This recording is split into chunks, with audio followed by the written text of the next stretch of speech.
1992년 한국에서 최초로 외국인 노동자를 위해 선교 사역을 시작한 유해근 목사와 이강의 사모.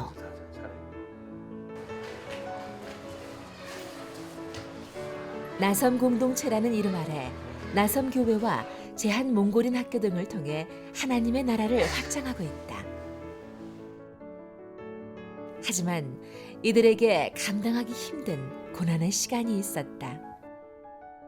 아픈 몸으로 태어난 아이와 시력을 잃어버린 유해근 목사. 주님의 충성된 일꾼으로 살고 있는 유해근 목사와 이강의 사모의 눈물의 고백을 함께한다.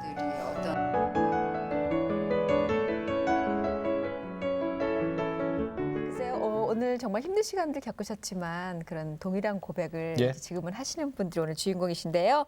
외국인 노동자를 섬기는 나섬 공동체 유해근 목사님, 네. 이강의 사모님 모셨습니다. 네, 안녕하세요, 어서 오세요. 목사님. 반갑습니다. 네. 사모님도 안녕하세요. 반갑습니다. 네, 고맙습니다. 나섬, 뭘 나서요? 무슨 뜻이 있나요? 나섬 공동체는 나만 섬기는 공동체가 아니고 네. 나그네를 섬기는 공동체라는 말이 뜻입니다. 아, 한국에 지금 뭐 한 120만 명 정도 다문화 이주자들이 들어와 있는데 예. 이주자들을 섬기고 또 선교하는 그런 공동체예요. 그게 나섬 공동체 사역을 하고 있습니다. 이주자들을 나섬. 섬기는 네, 나섬 네. 공동체. 나그네를 섬긴다는 뜻이요. 그렇죠. 외국인 근로자뿐만 아니라 예. 결혼 이주자, 뭐 그 자녀들 또 다양하게 와 있는 이주자들을 섬기는 거죠. 예, 그렇군요. 지금 120만이 넘었다 그러죠? 사실은? 그렇죠. 우리나라에 들어와 있는 120만 명이 넘죠. 우리나라 인구의 한 2.4%, 한 2%가 넘으면 다문화 사회라고 부르나요? 그래서 요즘은 과거에는 외국인 근로자, 외국인 노동자 이런 말을 썼는데 예. 이제는 뭐 다문화 이주자라고 쓰는 것이 옳고요. 또 결혼 이민자만 하더라도 벌써 한 20만 명이 넘으니까. 그렇죠. 이제는 10분의 1 정도가 될 것이라고 해요. 그러면 시골 앞으로 가면. 한 네, 500만까지 늘어날 가능성이 있다. 네. 예. 그렇다면 이제 우리 사회는 다문화 사회를 넘어 다민족, 다인종 사회가 되는 거죠. 네. 네. 그게 또 자연스러워요. 이제는. 그럼요. 네, 맞습니다. 그 자녀들도 많고요. 그렇죠. 특별히 이제 이주자들의 자녀들, 또 다문화 가정의 자녀들이 굉장히 또 많이 있고, 결국 우리 사회와 교회가 함께 더불어 품고 살아야 할 예. 아이들이겠죠. 그 방송 보시는 분들은 잘 모르실 수도 있겠지만 그 목사님 같은 경우는 지금 사실은 시력에 장애가 있으시잖아요. 원래는 장애는 없었어요. 근데 예. 장애가 생겼죠. 네. 그러니까 이제 지금은 이제 눈이 보이지 않습니다. 한 2년 정도 전에 이제 완전히 이제 실명을 했어요. 왜 그랬대요? 여러 가지 이유가 있겠죠. 하나님께서 그렇게 만드신 이유가 있을 터인데, 뭐 그 이야기를 하자면 이제 퍽이나 긴 옛날 얘기부터 해야 될 것 같은데요. 제가 이주자 선교를 92년도 말부터 구로공단에서 하기 시작을 했어요. 예.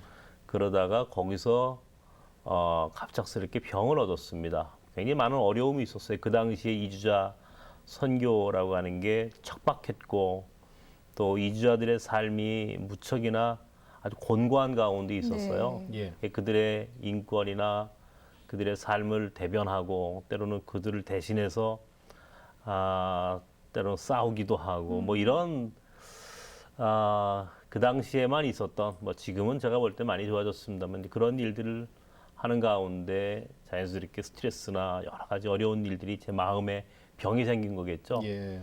이제 몸으로 나온 것이 이제 눈의 문제를 일으키게 됐고 네. 이제 치료가 몇만큼 됐던 가운데 다시 또 재발을 했어요. 2003년도 이후에. 그래서 이제 한 2년 전에 눈이 이제 보이지 않게 됐다 그래요. 그래서 이제는 눈이 보이지 않기 때문에라도 글쎄요, 이게 사실 제가 오늘 이 방송을 시작하면서 이게 맞는 얘기인지는 모르겠습니다만은 저는 아직 이 문제를 제 자신이 아직 그렇게 잘 극복을 못해요. 굉장히 어렵습니다. 눈이 안 보인다는 게 굉장히 절망적이고 또 사실 이게 여기 나와서 제가 간증을 해야 되나 싶은 정도로 사실 고민을 했어요. 근데 아마 이런 것 같아요. 하나님께서 적어도 눈이 안 보이게 함으로 다른 데 도망가지 못하게 하셨다는 건 분명한 사실인 것 같고요. 그래서 죽을 때까지 이주자들, 가난한 사람들과 함께 살아갈 수 있도록 예. 내 삶의 조건을 만드셨다는 측면에서는 분명히 인정하고 있고요. 네. 또 하나는 제가 약해 보니까 제가 고통을 당하고 아픔을 당해 보니까 고통당하는 자들의 마음을 알겠어요. 드디어 내가 하나님이 왜 예수 그리스도를 이 땅에 인간의 육신의 몸으로 보내셨는지에 대한 이해, 육화라고 하는 것에 대한 이해를 하게 되더라는 거죠. 예. 보통 사람들이 알고 있는 나그네, 또 병든 사람, 때로는 옥에 갇힌 사람, 굶주리고 헐벗은 사람들에 대한 이해를 우리는 그냥 입으로만, 또 마음으로만. 근데 저는 이제 몸으로 하게 됐어요. 몸으로 그걸 느끼게 되니까 내가 조금 더 진정성 있는 목회가 되겠다 하는 생각은 갖고 예. 있어요. 네. 네. 하지만 여전히 힘든 건 사실이고. 그러면 여전히 견딜 수 없습니다. 네. 그리고 또 사역을 하시니까 그러셨구나. 그것 때문에 불편한 것들이 더 따르는 것도 사실일 테고. 네, 하는 일도 목회 자체가 일반 목회가 아니고 나그네들과 함께 사는 목회다 보니까 글쎄요, 어떻게 뭐 설명할 수 없는 그런 아픔들이 늘 일상처럼 저와 함께 살죠. 네. 목사님, 사모님 없으시면 꼼짝 못 하시겠네. 세 발 삶을 그러면 저는 뭐 우리 집사람 없으면 아무것도 못하는 이제 삶이 과거에는 제가 우리 집사람 없어도 잘 살았어요.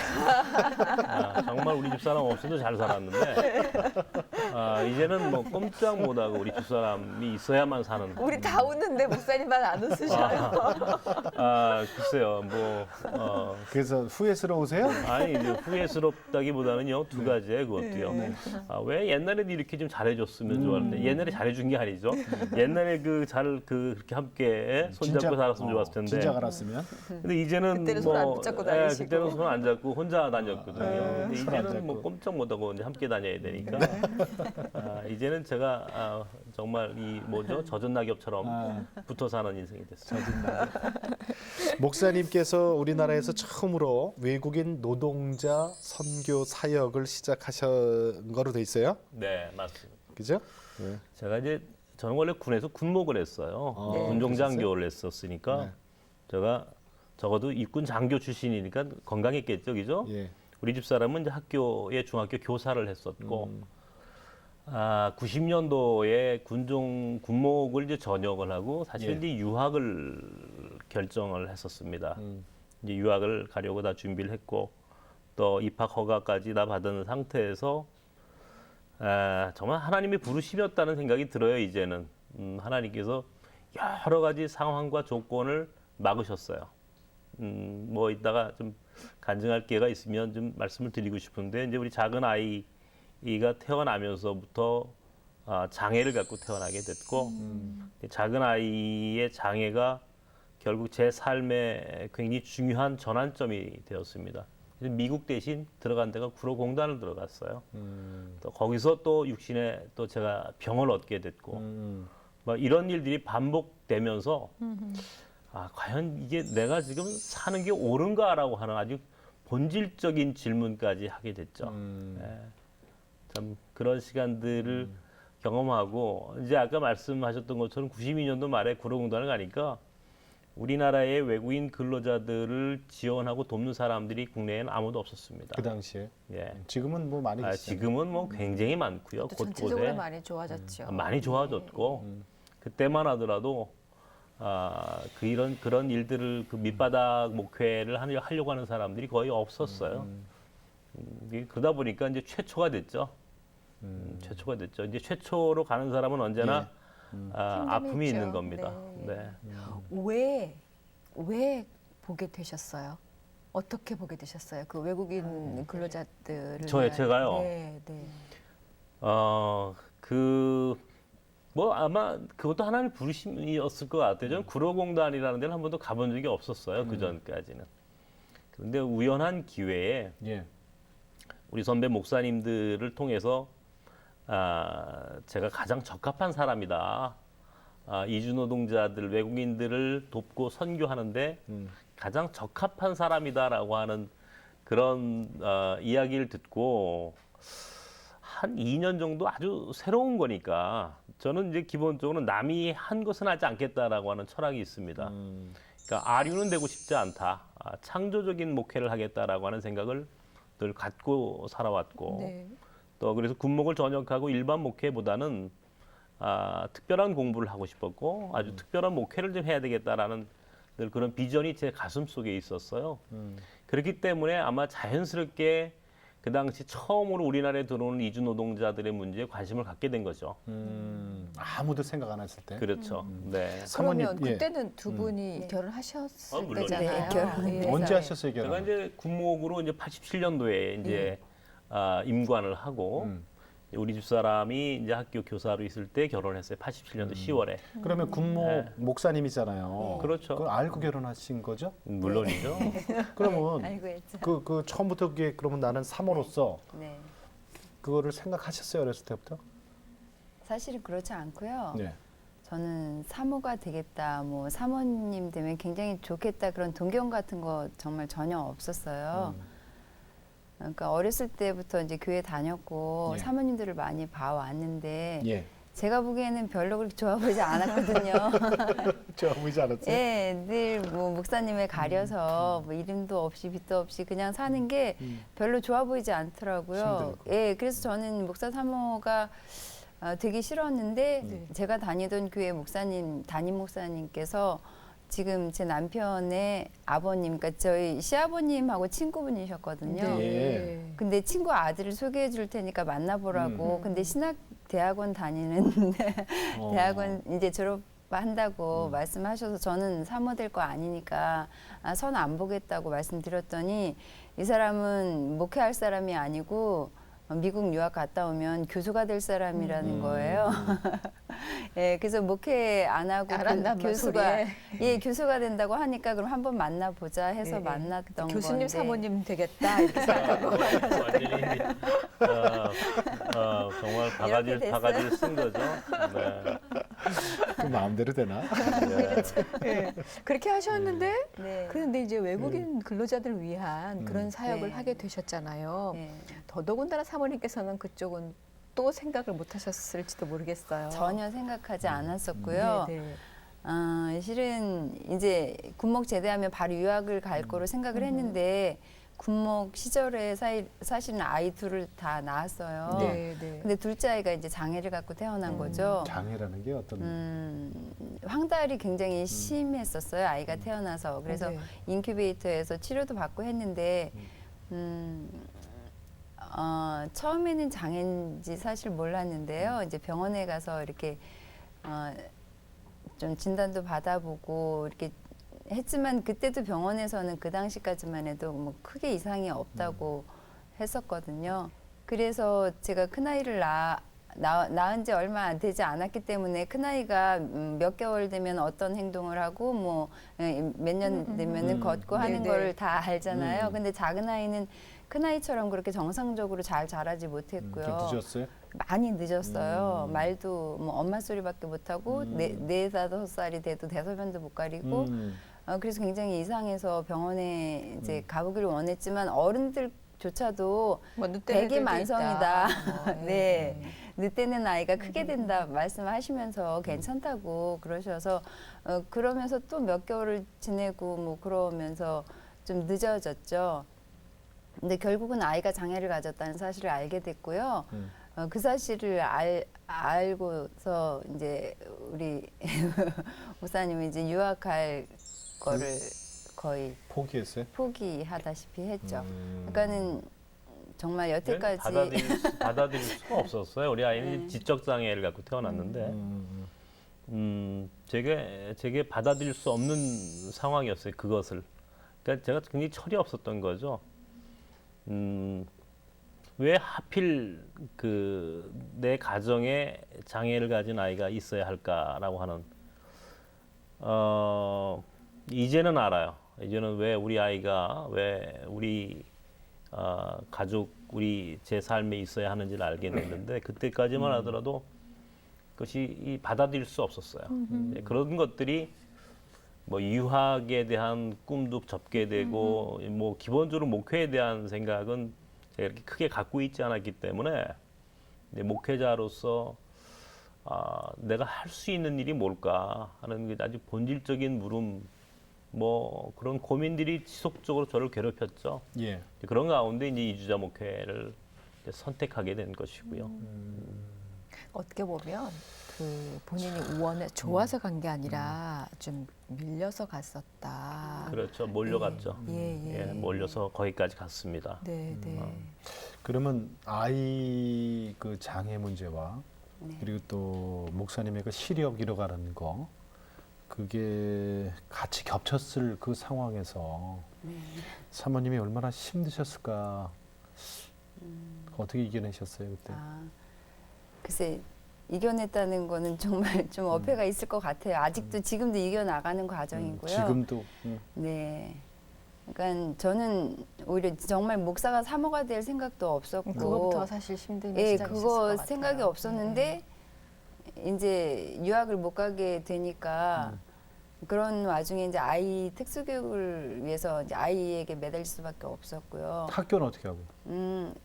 아이가 장애 판정을 받고 나서 특수교육을 받아야 된다고 했을 때 제가 사표를 냈어요. 네. 선생님을? 네네. 아이를 다른 분 손에 맡겨볼까도 생각을 했었는데 어쨌든 아이를 지금 좀 어린 나이에 치료를 받아야지 나을 수 있겠다. 그때는 나을 수 있는 줄 알았죠. 정상화가 되는 줄 알았어요. 치료를 네. 받으면. 그래서 이 아이를 교육을 시키고 그 다음에 이제 복직을 해도 늦지 않을 거다 생각을 하고 이제 사표를 내고 연년생이니까 두 아이 다 제 손길이 필요하니까요. 네. 두 아이를 데리고 특수교육을 받으러 계속 다녔죠. 매일같이. 그러던 와중에 교수가 되겠다던 남편은 교수는커녕 마음을 잡지 못하고 목회조차 아무 사역을 하지 않으니까 그것도 굉장히 힘들었어요. 아이 때문에도 힘들었지만 남편이 마음을 잡지 못하고 어떤 사역에 이렇게 정진하지 못하니까 그것도 마음 한구석에 늘 어려움이었죠. 그리고 그때 눈이 이제 아파올 때인가요 그때가? 아니죠. 아니에요? 예, 그때는 저 건강할 아이 장애 때고. 때문에 이제 그때는 아이 좀 때문에 이제 힘들어할 마음이 때. 이제 굉장히 힘이 들었을 때고 둘째 이제 때문에. 그렇게 하다가 정말 뜻하지 않게 이제 외국인들 사역을 시작을 했죠. 근데 사실 저는 그때는 오히려 안심이 됐어요. 이제 그래도 외국인 이제 마음을 사역이든 잡았구나. 예, 무슨 사역이든 이제 주님의 일을 하게 됐으니까 이제 남편은 남편의 갈 길을 제대로 가고 있구나 그렇게 생각을 했죠. 그런데 그 사역 열심히 한다고 하다가 이제 눈에 문제가 생겨서 안 보이게 됐으니까요. 그러니까 참 이게 아까 우리 시작할 때 우리 집사님 고난은 함께 함께 몰려온다 그런 표현을 쓰셨는데 그런 것 같아요. 함께 몰려오고 그러니까 태풍처럼 몰려오니까 정신이 하나도 없고 내가 여기 있는 게 옳은지에 대한 아주 본질적인 물음도 하게 되고 과연 하나님이 나를 정말 이걸 먼저 하나님 계신가부터 시작해서 하나님이 나를 사랑하고 계시는 거 사랑이라고 하는 것이 맞나 하는 그런 생각도 하게 되고 내가 저주받은 것 아닌가 하는 그런 아주 의심도 하게 되고 그러니까 사람이 정상이 될 수가 없어요. 그 정도 되면은 그러니까 경제적으로도 이주자 목회하다 보니까 굉장히 어려웠죠. 또 사모님 일도 안 하시고. 네, 이제 우리 집사람 이제 아이를 데리고 특수교육을 하러 다녀야 했죠. 저는 일반 뭐 보통 목회도 아니고 일반 이주자들 목회, 나그네들 목회하면서 또 그 안에서 또 병이 들었죠. 그러니까 우리 집은 네 식구 가운데 두 사람이 중증의 장애인 아닙니까? 생각해 보세요. 그리고 지금도 여전히 밑바닥에 살고 있고 밑바닥 목회자로 있고. 그러니까 이것은 지금은 하나님이 주신 그 아주 소중한 삶이고 소중한 기회라고 저는 생각을 하지만 여기까지 올 때는 그게 그렇게 쉽게 제가 인정하고 고백할 수 없는 일이었어요. 그것을 그 당시 그렇게 고백했다면 그것은 순전히 거짓말입니다. 그러다 목사님 이게 참 정말 나중엔 분노도 예. 넘어지고. 네, 뭐 분노가 생기고 근데 뭐 견딜 수 없잖아요. 사람이 견딜 수 없으면 어떡합니까?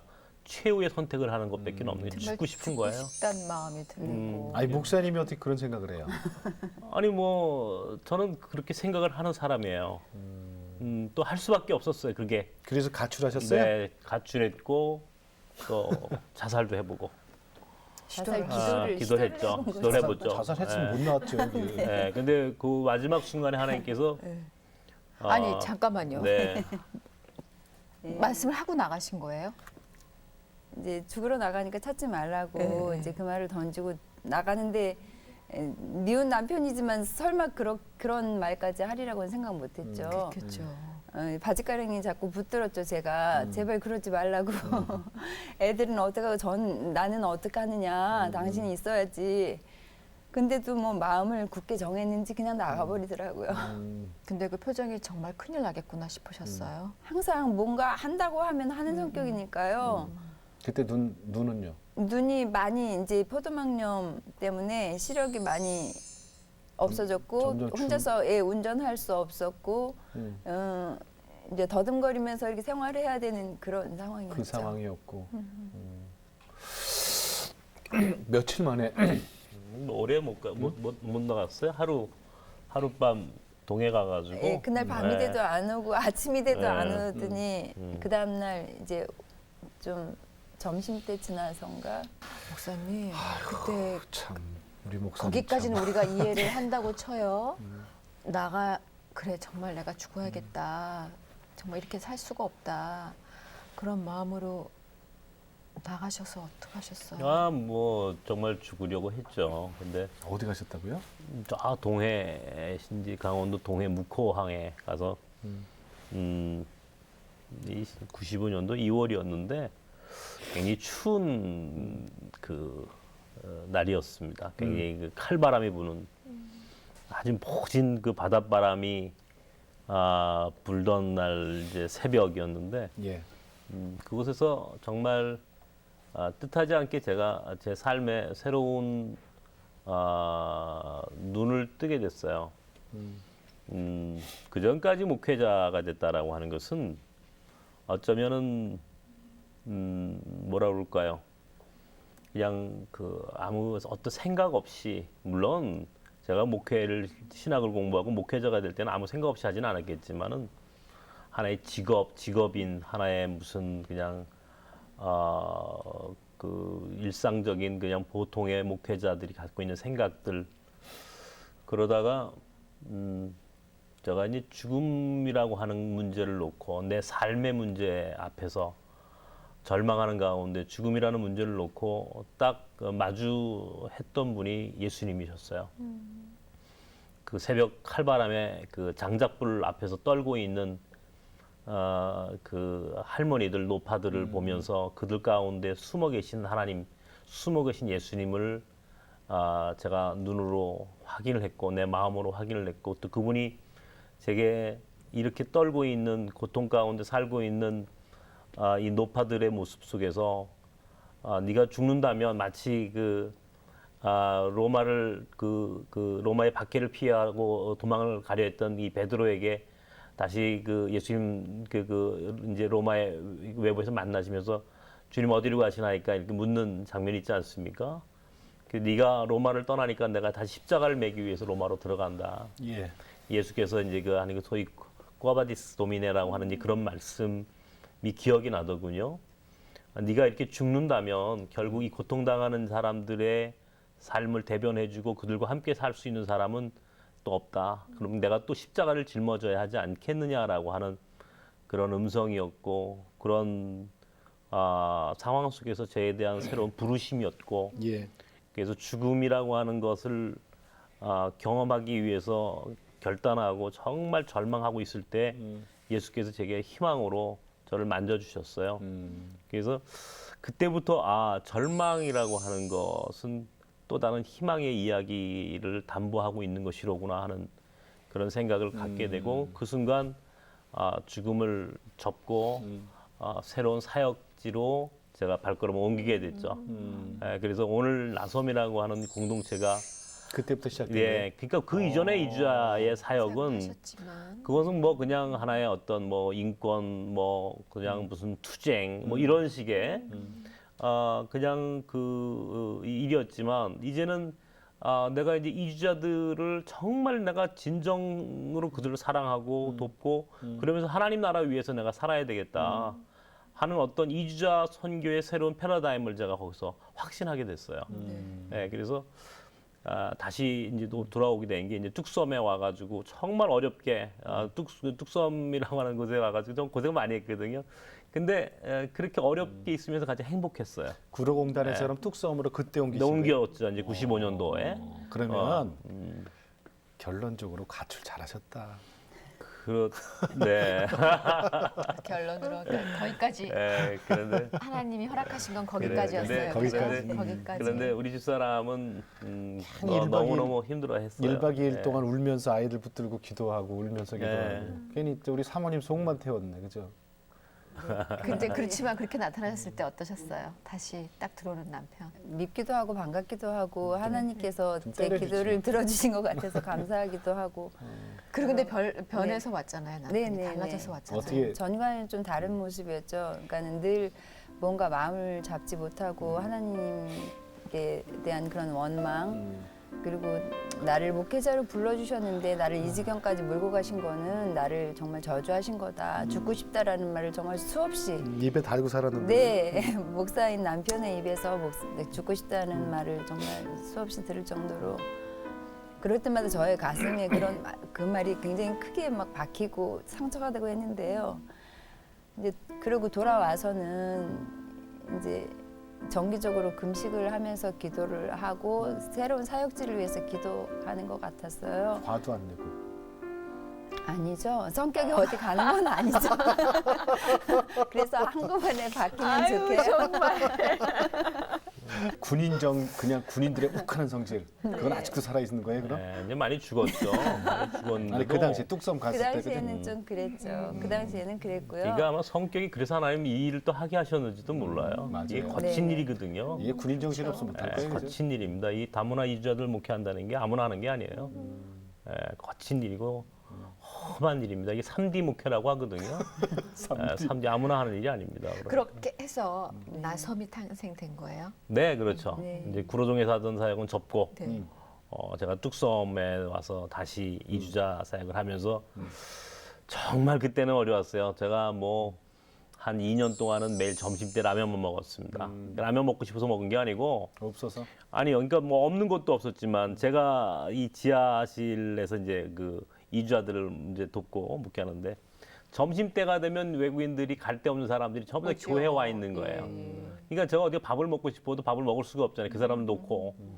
그러니까 같이 먹어야 되니까. 그래서 라면을 사다가 라면을 끓여서 같이 먹고. 근데 그때가 사실은 가장 행복했어요. 가장 행복했어요. 그러니까 어려웠지만 예. 그때 내가 하나님을 만난 이후에 네, 네. 이주자들과의 삶이 너무 행복했어요. 그러다가 노동자 선교센터 하시다가 학교를 하셔요? 제한 몽골인 학교? 네, 이제 이건 제가 뭐예요? 이제 뚝섬에 있다가 강변역으로 이제 이사를 했어요. 그게 이제 97년도 10월인데 예. 딱 가가지고 이제 처음 이사 가가지고 조금 지나니까 IMF가 터지더라고요. 그때죠. 97년 12월에. 예, 97년 겨울. 그 다음에 뭐 외국인들 실직하는 건 말할 것도 없고 노인들, 노숙자들이 그 강변역에 굉장히 많이 있었습니다. 그랬어요 그때. 그래서 이제 98년도 1월부터 제가 점심 때 무료 급식을 시작을 했어요. 밥을 줘야 되겠다 이분들한테. 뭘 갖고 하셨어요? 뭘? 그러니까 아무것도 없이 말이죠. 그래가지고 밥을 이제 해주는 가운데 점심 때 한국 아이들하고 똑같이 생긴 아이들이 왔다 갔다 하는 거예요 교회에. 우리 아이들이 한국 아이들이 학교 가는 시간인데 예. 넌 누구냐 했더니 몽골 아이인 거예요.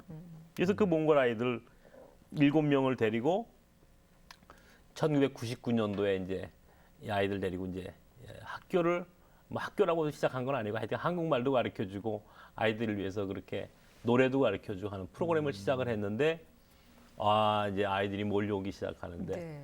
굉장히 많이 오기 시작을 했어요. 그래서 이제 학교가 시작이 됐죠. 이게 벌써 11년째가 됐습니다. 근데 그 많이 몰려왔다는 게 몽골 아이들이. 몽골 아이들이죠. 몽골인 근로자들이 지금 우리나라에 한 3만 3천 명 정도 들어와 있어요. 몽골 인구가 300만이 채 되지 않습니다. 예. 그러니까 몽골 인구에도 벌써 1%가 넘는 거 아니에요. 대단한 거죠. 그런데 몽골 사람들은 유목민족이에요. 예. 그러니까 유목민은 이웃이라는 개념이 별로 없습니다. 네. 그러니까 아이들, 가족 가족 단위죠. 함께 이렇게 움직여야 되는 거죠. 그러다 보니까 한국에 이주해오고 노동자나 혹은 여러 가지 목적으로 오는 사람들도 아이들을 데리고 들어오는 문화적 특징이 있는 근데 겁니다. 그 아이들은 학교를 갈 수도 없는 그 당시엔 갈 수가 예. 없었어요. 그래서 시작한 게 이제 몽골 학교를 하게 된 겁니다. 지금 그러면 몽골 아이들 학교가 어디에 있어요? 지금은 광진구 광장동에 있어요. 네. 그때 8명으로 시작했던 아이들이요. 예. 지금은 82명의 아이들이 아, 공부하고 82명이요? 네, 네. 어이구, 그 학교도 큰 학교네 그럼. 예, 초등학교 큰 학교예요. 1학년부터 9학년까지 있어요. 오. 아니 그 사모님 선생님이셨잖아요. 네. 그 가서 좀 교사하셨어요? 지금 그래서 이제 학교를 맡아서 하고 있죠. 아, 네, 그래요. 학교를 책임 맡고 교장 있어요. 선생님이세요? 교감. 아니, 교감이요. 교감? 네. 제가 많이 승진시켜줬습니다. 그럼요. 평교사에서 평균에서 교감까지 올라갔습니다. 교감까지 아유, 그것도 빨리 목사님, 올라가셨네. 세월이 있어요. 세월이 그동안의 세월이 참 신기하네요. 네, 그러니까 하나의 처음 뜻인 것 목회 같아요. 시작할 때는 이렇게 학교를 하게 될 줄은 모르셨을 정말이에요. 텐데요. 정말이에요. 네. 선생님 몇 분 계세요 지금? 지금 굉장히 많아요. 거의 아이들하고 1대1 될 정도로. 왜냐하면 우리 학교는 외국인 학교로 서울시 교육청에서 인가를 받았거든요. 네. 근데 보통 이제 외국인 학교가 자국에서 설립해서 운영을 하잖아요. 예. 근데 우리 몽골 학교 같은 경우는 몽골에서 세워준 게 아니라 예. 저희가 세운 거죠. 네. 한국 사람이 그 예. 아이들 이제 보기에 딱 해서 시작한 곳이 이제 학교가 되었는데 그러다 보니까 몽골 정부로부터도 지원이 없고 한국 정부도 법적으로 지원을 안 하게 돼 있어요. 외국인 학교는. 그러니까 굉장히 어려운 학교예요. 그래서 지금 굉장히 힘들게 학교를 운영을 하다 보니까 교사들 월급을 제대로 줄 수가 없잖아요. 그래서 교사들 대부분이 자원교사예요. 그래서 일주일에 한 번 와서 1시간 가르치고 가는 선생님, 2시간 가르치고 가는 선생님 그래서 이렇게 하다 굉장히 보니까 많으시구나. 네, 맞습니다. 교사 수가 굉장히 많아요. 그렇게 되면은 배우는 학생들 입장에서는 좀 혼돈이 있지 않을까요? 물론이죠. 예, 그러니까 이제 정상적인 학교로 자꾸자꾸 성장해 가는 과정이 있고요. 네, 그런 과정이죠. 아, 지금 뭐 학교에 들어오려고 하는 아이들은 더 많이 있어요. 줄 서 있어요. 근데 지금 받을 수가 없는, 그래서 컨테이너까지 갖다 놓고 아이들이 공부를 하고 있어요. 그게 저는 제가 지금까지 그 목회를 하고 또 특별히 이주자들을 선교하면서 가장 잘한 게 뭐냐라고 저한테 묻는다면 예. 몽골 학교를 세운 거예요. 정말 저는 이 몽골 학교에 대해서만큼은 너무 잘했다. 그런 확신이 들어요, 저는.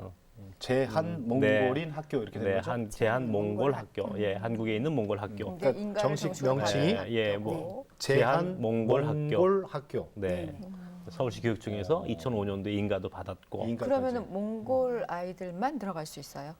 그렇죠. 물론 한국 아이들도 정원의 30%는 들어올 수 있어요. 근데 예. 우리나라의 미국인 학교나 영국인 학교는 한국 아이들이 들어가려고 줄 서 있잖아요. 그렇죠. 비싼 등록금 수업료 내고.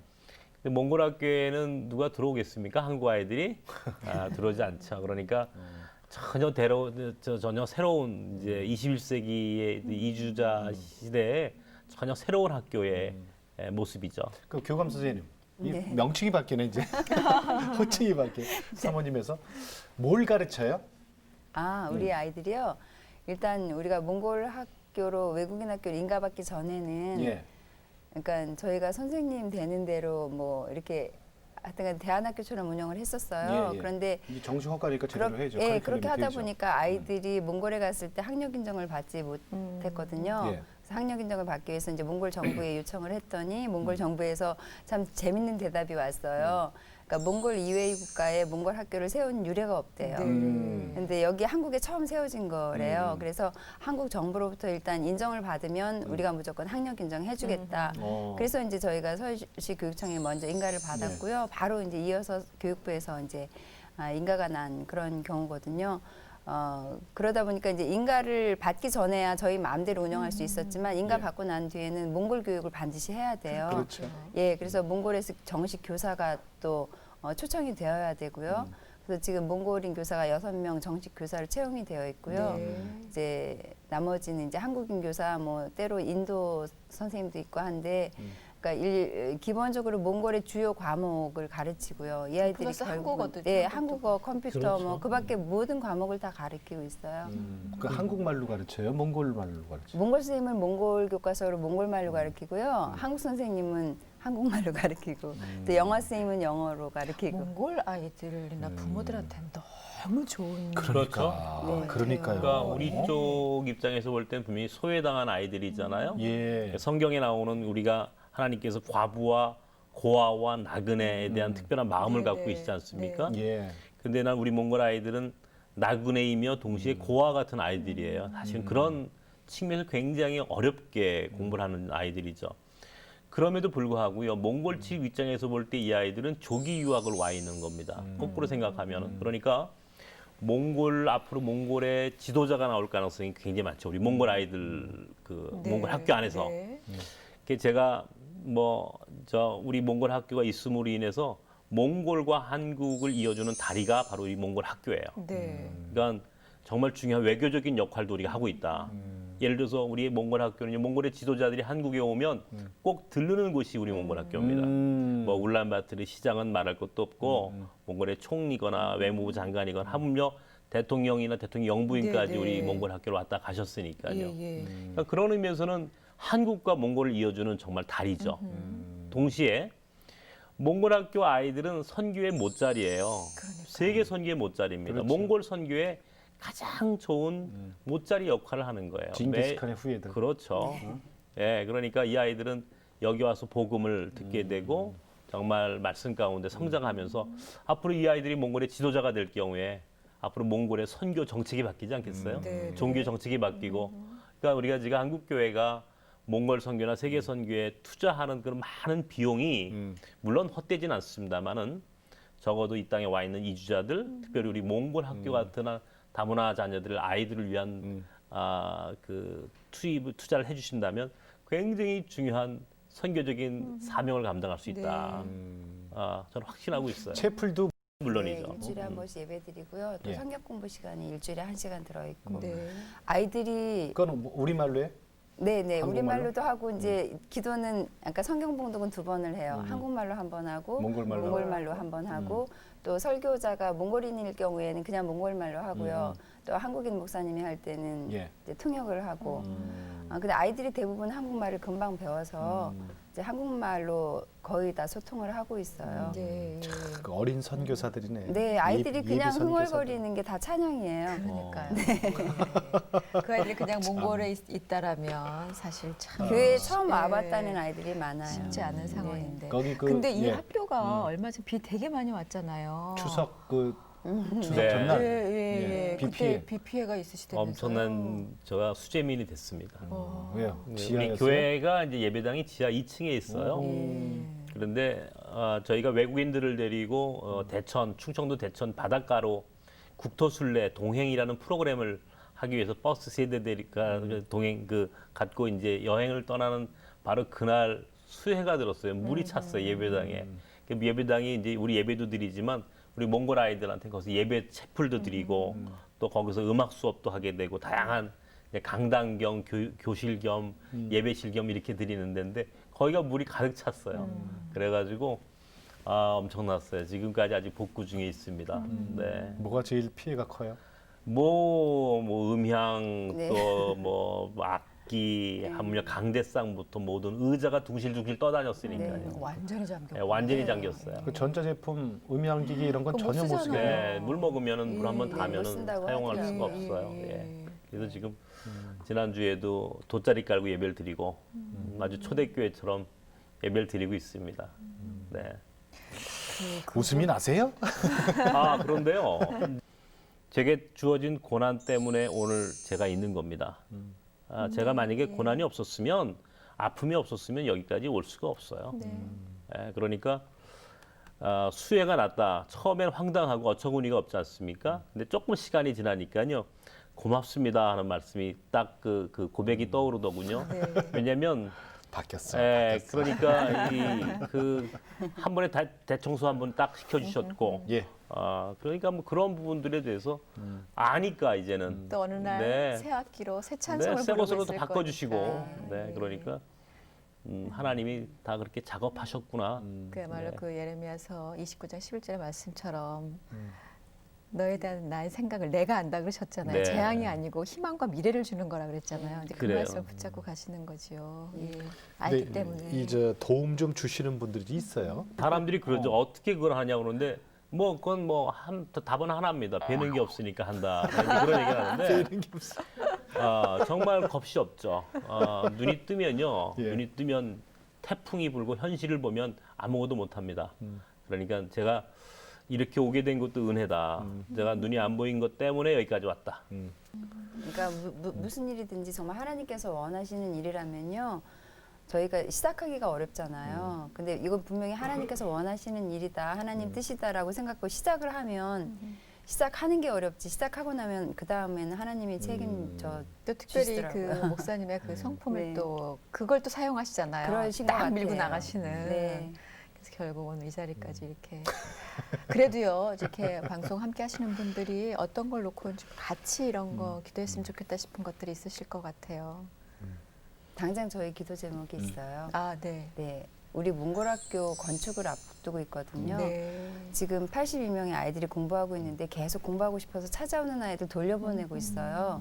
마음이 너무 안타깝고 정말 이 몽골 아이들에게는 우리 학교가 정말 가장 좋은 그런 학교인데 그런데 우리의 그런 노력이나 그런 헌신이 헛되지 않았는지 이번에 서울시에서 우리 학교 부지를 매입해 주기로 했어요. 그래요? 네. 그런데 오. 이제 부지가 매입되면 건축은 우리가 알아서 해야 되거든요. 아이고 땅만 주는 거에도 고맙죠. 예, 뭐. 그래서 너무 감사해서 이제 건축 부지가 확정이 되면 건축을 시작해야 되는데 예. 저희는 정말 근근히 학교를 끌어온 입장에서 건축을 하는 건 엄두를 낼 수 없죠.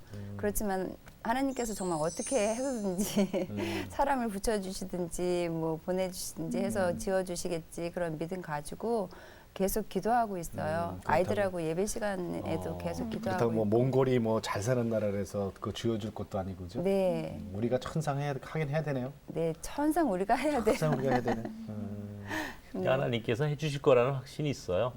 아까도 말씀드렸습니다. 몽골 학교는 그냥 다문화 시대의 그냥 하나의 학교가 아니고 이 안에는 엄청난 그 이야기가 숨어져 있습니다. 네, 네. 비밀이 있습니다. 네.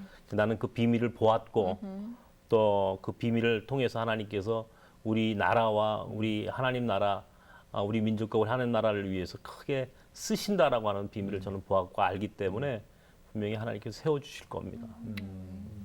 그 지금 굉장히 사실 힘듦의 시작이었지만 결국은 이제 목사님을 세워가는 계기가 됐던 둘째 아이는 지금 몇 살이에요? 네, 지금 많이 컸죠.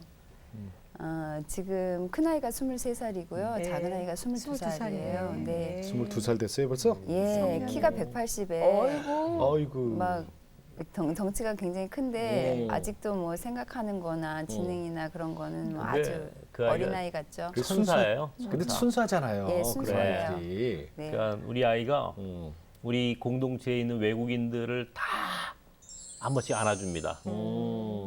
사실은 이방인들, 나그네들 내가 함께 살지만 그 사람들을 안아주지는 않거든요. 사실 그렇게까지는 잘 안 됩니다. 물론 이제 여러 가지 이유도 있겠지만, 근데 우리 아이는 가가지고 한 번씩 다 안아줘요. 그리고 아픈 사람이 지난주에 아팠다 그러면 이번 주에 오면은 아픈 거 어떠냐라고 묻고 그러니까 우리 공동체의 마스코트예요. 그 아이 때문에 행복해질 수 있다. 네, 네, 이제는 그러네요. 행복하다는 고백이 있어요. 네. 네. 목사님은 어떤 기도 제목 갖고 계세요? 저는 이제 아까 얘기했던 우리 외국인들이 신학생들이 장신대를 다니고 있어요. 네. 그거 가깝네요. 네, 그래서 이 사람들을 잘 키워서 역파송 선교사로 그래서 전 세계에 정말 새로운 선교의 패러다임을 만들고 싶은 그런 선한 욕심이 있어요. 그래서 이제 신학생들 키우는 거 그리고 역파송 할 수 있도록 이들을 지속 가능한 선교가 되도록 예. 도울 수 있는 기회가 왔으면 좋겠다. 예. 네, 그거고요. 그래 두 가지 하면 됩니까?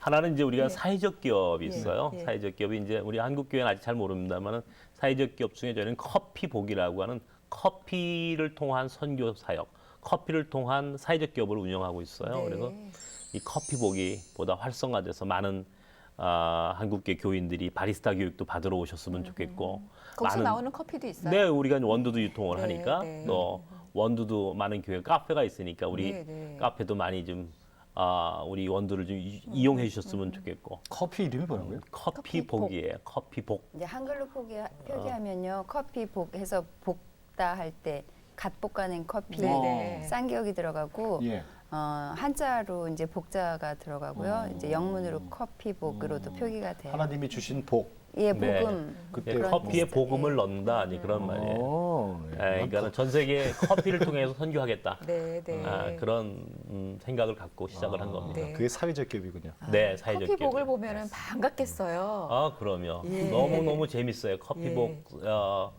를 통해서 선교하겠다는 생각이 네, 네. 아주 좋습니다. 저는 네. 그 커피 아직 못 봤지만 보면 목사님 얼굴부터 딱 생각나요. 네. 무조건 사겠습니다. 우리 커피는 그리고 굉장히 맛있어요. 신선하고 예, 예. 정말이에요. 예, 예. 그리고 뭐 이 커피 드시면요 복을 받는 커피예요. 복을 나누는 거니까. 네. 꼭 찾아봐야지. 네. 고맙습니다. 감사합니다. 말씀 잘 네. 들었습니다. 저 몽골 학교 있다는 거 오늘 알았어요. 몰랐어요. 저. 그것도 몽골에서 전혀 지원이 없는 그렇죠. 예, 이렇게 선교하는 마음으로 시작된 학교라는 건 전 정말 처음 세계에서 알았네요. 그 나라 사람들이 외국인을 위해서 학교를 설립했다는 것도 처음이랬잖아요. 네, 제한 몽골 학교 있다는 거 부끄럽지만 진짜 저 오늘 처음 알았습니다. 그리고 또 그 학교가 음. 그냥 단순히 아이들에게 지식을 가르치는 것만이 아니라 하나님을 가르치고 그리고 또 그 아이들이 몽골의 리더가 되는 그럼요. 또 선교 사역을 잘 감당할 수 있도록 예, 여러분 같이 야, 기도해 주셔야겠네요. 지금 몽골이 좀 어렵지만은 그 전 세계를 지배했던 유럽까지 지배했던 징기스칸의 자녀들. 우리도 뭐 좀 몇 대 올라가면 같아요 거기하고 몽골리아네요. 그리고. 그래요. 이제는 우리가 다문화 사회잖아요. 바라보는 다문화인들 사랑하는 예수님의 마음으로 같이 바라봅시다. 예. 여러분의 많은 관심과 사랑과 후원이 있었으면 좋겠어요. 네, 오늘 학교 주셔서 감사합니다. 다음 시간 약속하고 저희는 여기서 네. 인사드리겠습니다. 안녕히 계십시오.